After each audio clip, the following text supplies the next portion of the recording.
Drugari, tu ste. Evo ja baš malo odmaram posle pečenja kolačića, pa sam uzela da pročitam ove šumske priče. Obožavam šumske priče. Valjda zato što volim životinje, pa onda volim da čitam o njima. Hoćete da vam pročitam neko, ha? Ja sam vam već spremila. Zove se Čekajući Deda Mraza.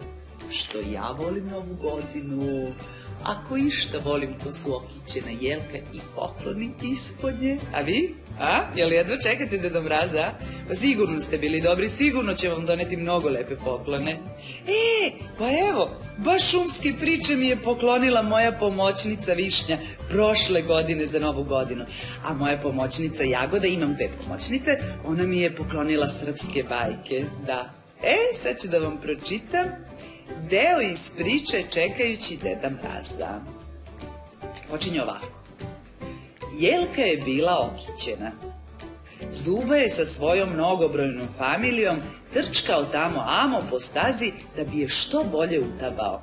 Žirka je premeštala po neki ukras. Liska je raščišćavala sneg oko Jelke da bi bilo dovoljno mesta za poklone. Uglavnom, sve je bilo spremno. Čekao se samo Deda Mraz, ali on nikako da dođe. Čekali su ga, čekali, već su pomislili da ih je zaboravio, kad se Žirka doseti. Drugari, možda se Deda Mraz izgubio, hajde da ga potražimo.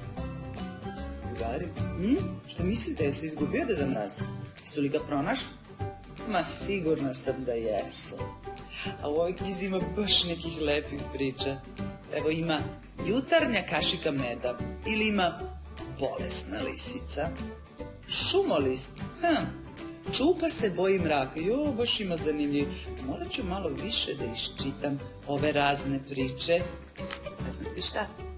Idem ja sad lepo da pišem Deda Mrazu, da mi donese neku lepu knjigu. No to najviše volim. Najviše volim kad mi za Novu godinu poklone knjigu. To ću da mu napišem i ne treba mi ništa više. Ćao, vidimo se.